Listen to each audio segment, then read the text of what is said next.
I'd love to know from you guys, what are the ahas that you've just had about tasks that you're doing that maybe are not the best use of your time right now?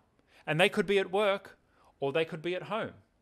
It might be doing the cleaning or doing the laundry or even cooking meals. Some of our customers, after doing this exercise, have chosen to hire a chef to come and take care of their meals, or they've outsourced to HelloFresh or something else. What about at work? What things are you doing right now at work that are not good use of your time?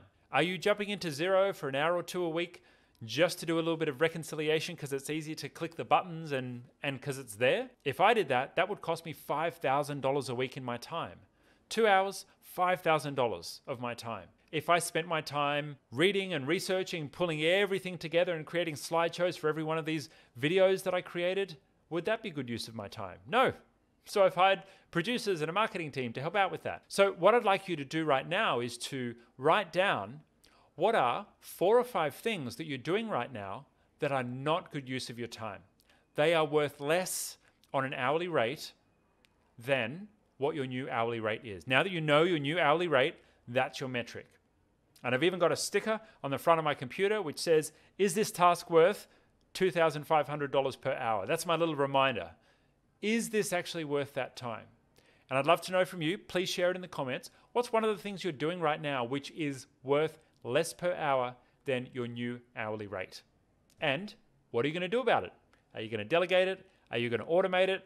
Are you going to stop doing it?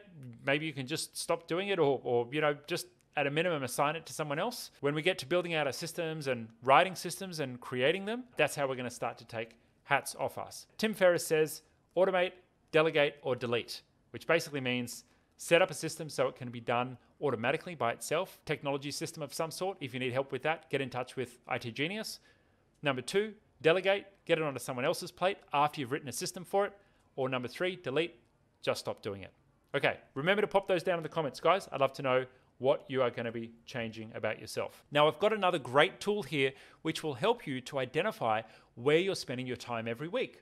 I'd like to know from you, have you ever got to the end of the week and gone, whoa, where did all my time go? I just didn't feel like I got anything done. Sometimes that can happen during the day. You start work at 9 a.m. and all of a sudden it's 3 o'clock in the afternoon. You go, where did all my time go?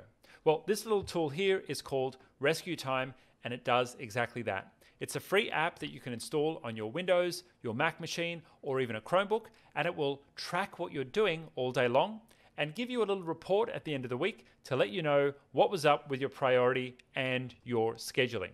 What that means is for every hour that you spent on email, for every hour that you spent on social media, for every hour that you spent in your accounting platform, this is going to report back to you exactly where your time went down to the minute. And the most beautiful thing about this is it gives you the radical self-transparency on exactly what you're spending your time doing. And this will help you to create discipline. This will help you to really see in front of your face, what am I spending my time doing? And it gives you suggestions for where you're going to be able to delegate things to get more of that time back. Remember that every time you create a system, every single system that you create, everything that you take a hat off and delegate to someone else is more time immediately deposited back to you.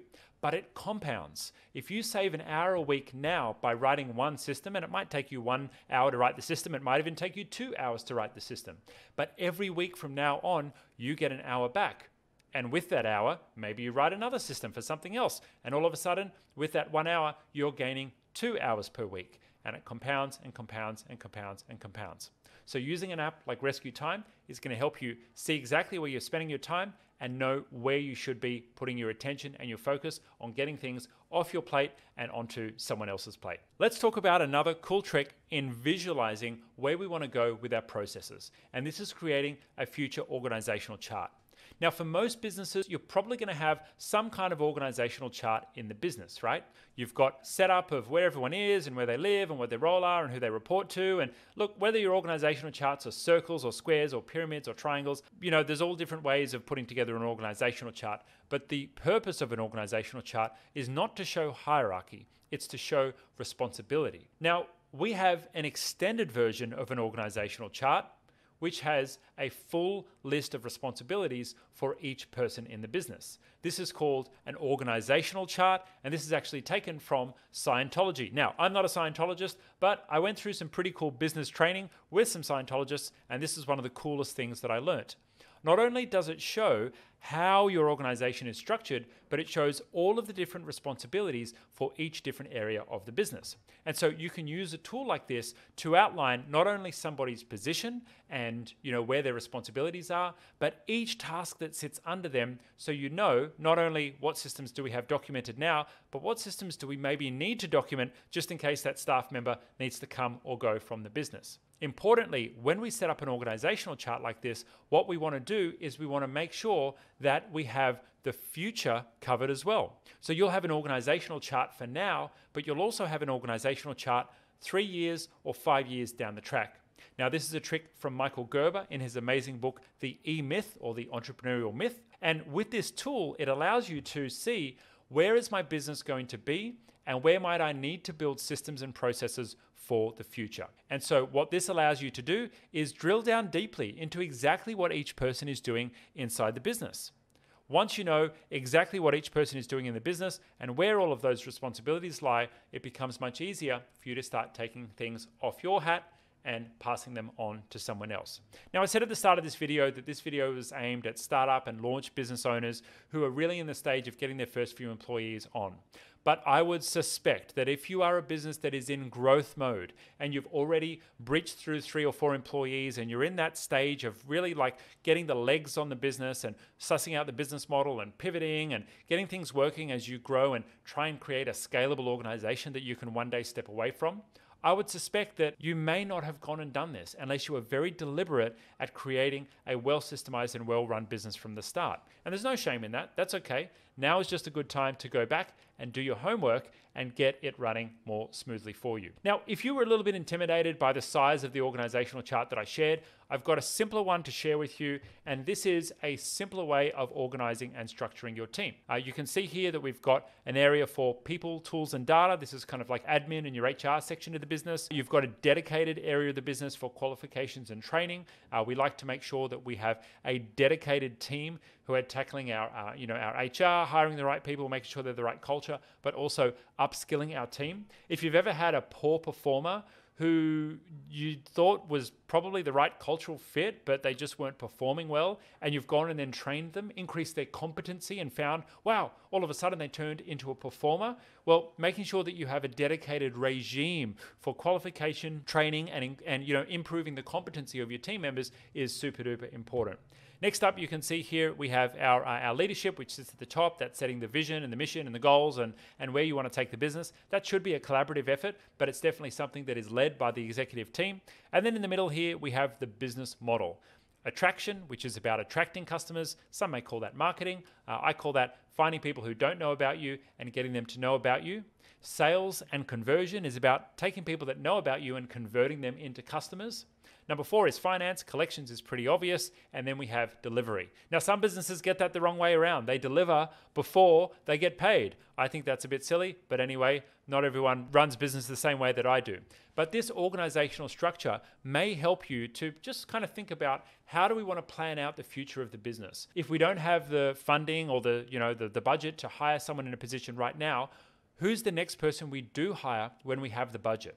Who's the next person we go to bring onto the team when we grow the business a little bit more? And what's the biggest need in the business based on the roles and the responsibilities? You may find that you were hiring people just based on who was asking for it in the team, where you may find it would be better use of your time to hire someone who can take more things off your plate. And that frees up more time for you, either for leisure time or for working on continuing to grow the business. Okay, let's go ahead and jump in, guys. I want to take you through another concept which is going to be super useful for you and your business. And this is the concept of jump shots. I learned this from a good friend of mine. His name is Stuart Cook, who at the time was the CEO of Zambrero, which is a quick service Mexican food chain in Australia. And they're a customer of ours, an amazing success story for G Suite. Went from 4 people in a bedroom to hundreds of people in head office, $100 million company, franchises all over Australia and now expanding internationally. And that organization ran everything on G Suite. Absolutely amazing success story for G Suite.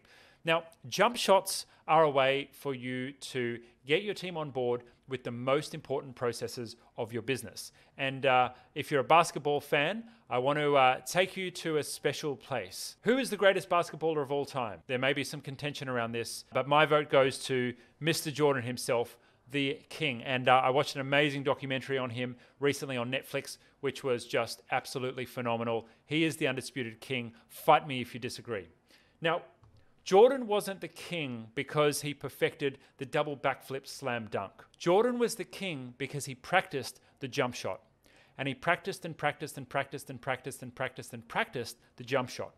And he knew, because he had practiced the jump shot so many times from when he was a kid, practicing, that he could always rely on the jump shot. When it was the final quarter and literally down to the last few seconds of play, the team would get the ball to Jordan and he would always rely on the jump shot when he needed it. Now, I want you to think about in your business, what are your jump shots? What are the key systems and processes inside your business that you must get right every single time that are critical to the success of your business? And these are the systems that you'll communicate to your team. And please use the same analogy. You'll communicate to your team, these are our jump shots. These are the things that we must get right every single time because they're critical to the success of the business.